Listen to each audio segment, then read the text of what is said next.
दूर किसी जंगल में एक लक्ष्मी चिड़िया रहती थी। उसकी शादी को काफी समय बीत गया था, लेकिन अभी तक उसे संतान की खुशी नसीब नहीं हुई थी।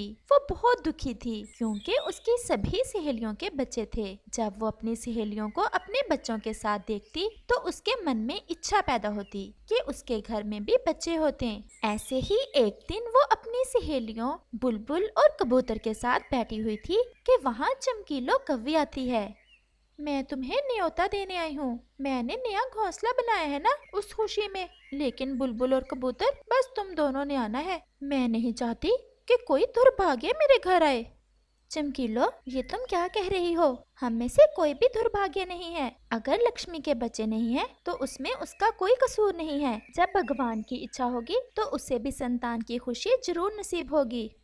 तुम मुझे भाषण न दो। अगर तुम दोनों ने आना हुआ तो आ जाना, अगर ना आना हुआ तो तुम्हारी मर्जी। वैसे भी मेरे घर में दावत तुम्हारे ना आने से रुक नहीं जाएगी। और चमकीलो ऐसा कहते हुए वहाँ से चली जाती है। ये चमकीलो अपना अभिमान पता नहीं कब खत्म करेगी। इसका यही अभिमान इसे किसी दिन ले डूबेगा। आप दोनों मेरी वजह से चमकीलो को कुछ ना कहा करो। शायद वो ठीक ही कहती है। मैं हूँ ही दुर्भाग्य, तभी तो अभी तक मेरे बच्चे नहीं हुए। ऐसा कहते हुए लक्ष्मी की आंखों में आंसू थे और वो वहाँ से चली जाती है। लक्ष्मी, क्या हुआ? तुम क्यों रो रही हो? हमारे बच्चे कब होंगे? अब मुझसे और बर्दाश्त नहीं होता। मेरा भी मन करता है कि हमारे घर छोटे छोटे बच्चे हों, हमारे भी जीवन का कोई मकसद हो। लेकिन शायद मेरे भाग्य में ये खुशी है ही नहीं। तुम अपना दिल छोटा क्यों कर रही हो? तुम देखना, किसी दिन हमारे घोंसले में इतने बच्चे होंगे कि हमारा घोंसला छोटा पड़ जाएगा। पता नहीं वो दिन कब आएगा।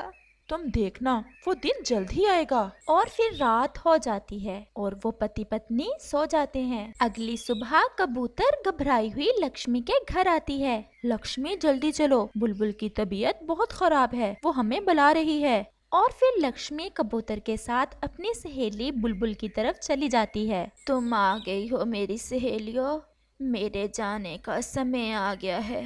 मैंने तुम दोनों को इसलिए बुलाया है कि इस पूरे जंगल में मुझे सिर्फ तुम दोनों पर ही विश्वास है कि मेरे जाने के बाद तुम मेरे बच्चों का अच्छे से ख्याल रखोगी।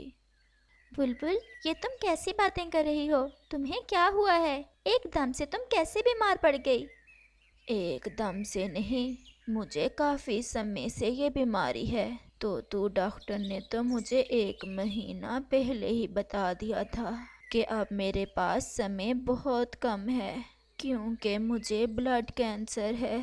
लक्ष्मी, तुम्हारी तो संतान भी नहीं है। तुम मुझसे वादा करो, तुम मेरे बच्चों की माँ बन जाओगी। तुम मेरे बच्चों को मेरी कमी कभी भी महसूस नहीं होने दोगी। बुलबुल, तुम्हें कुछ नहीं होगा। तुम बहुत जल्द स्वस्थ हो जाओगी। मैं फिर भी तुम्हारी तसल्ली के लिए कह देती हूँ कि मैं तुम्हारे बच्चों का बहुत ख्याल रखूंगी, उन्हें माँ जैसा ही प्यार दूंगी। लक्ष्मी का ऐसा कहना था कि बुलबुल मर जाती है। कबूतर और लक्ष्मी दोनों ही बहुत दुखी थीं, क्योंकि आज उन्होंने अपनी बहुत अच्छी सहेली को खोया था। लक्ष्मी बुलबुल के दोनों बच्चों को अपने साथ अपने घर ले जाती है। लक्ष्मी चिड़िया उन बच्चों का बहुत ख्याल रख रही थी। उनके लिए हर रोज तरह तरह का भोजन लाती और उनको सैर करा और रात को अपने साथ लटाकर कहानियाँ सुनाती। ऐसे ही समय गुजरता गया और अब वो बच्चे भी थोड़े बड़े हो चुके थे। लक्ष्मी ने उन बच्चों को इतना प्यार दिया था कि उन बच्चों को अब अपनी बुलबुल मम्मा याद नहीं थी। और फिर एक सुबह लक्ष्मी चिड़िया भी अंडा देती है। लक्ष्मी की खुशी का तो कोई ठिकाना नहीं था। लक्ष्मी, देखा, भगवान ने कैसे तुम्हें तुम्हारी नेकियों का इनाम दिया। तुमने इन अनाथ बच्चों को एक माँ का प्यार दिया और तुम्हें सचमुच की माँ बना दिया। मेरे ये बच्चे भी अनाथ नहीं हैं, मैं ही इनकी असल मम्मा हूँ।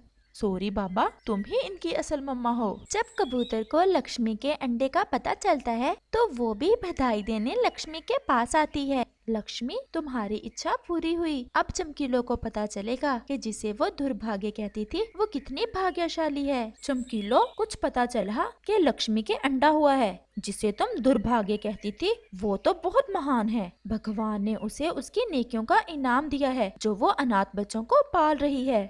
ऐसा कहते हुए कबूतर वहाँ से चली जाती है और चमकीलो अपनी कही हुई बातों पर बहुत शर्मिंदा होती है। ऐसे ही एक दिन चमकीलो अपने बच्चे के साथ बैठी हुई थी कि वहाँ एक चील आ जाती है और उसकी नजर चमकीलो के बच्चे पर पड़ती है। वो चमकीलो के बच्चे पर हमला कर देती है। चमकीलो बहुत घबरा जाती है, लेकिन वो उस चील का मुकाबला करती है और अपने बच्चे पर फैलाकर बैठ जाती है। वो चील चमकीलो को बहुत ज्यादा घायल कर देती है और वहाँ से चली जाती है। चमकीलो ने अपने बच्चे को तो बचा लिया था, लेकिन खुद इतनी घायल हो गई थी कि उसका बचना मुश्किल हो गया था। लक्ष्मी चिड़िया अपने बच्चों के लिए भोजन लेकर वहाँ से गुजर रही थी कि उसकी नजर चमकीलो पर पड़ती है। वो तुरंत उसके पास आती है। चमकीलो, मेरी बहन, क्या हुआ तुम्हें? तुम तो बहुत घायल हो। लक्ष्मी, वो चील मेरे बच्चे को खाने आई थी। मैंने अपने बच्चे को उससे बचा लिया, लेकिन लगता है कि मैं नहीं बच पाऊंगी। तुम ऐसा मत कहो, भगवान तुम्हें कुछ नहीं करेगा। लक्ष्मी, तुमने बुलबुल के अनाथ बच्चों को जिस तरह पाला है, पूरा जंगल जानता है। मेरा बच्चा भी अनाथ होने वाला है और तुम ही हो जो मेरे बच्चे को भी पाल सकती हो। तुम सच में बहुत महान हो। मैंने तुम्हें बहुत बुरा भला कहा है, हो सके तो मुझे माफ कर देना। ऐसे कहते हुए चमकीलो कौवी मर जाती है।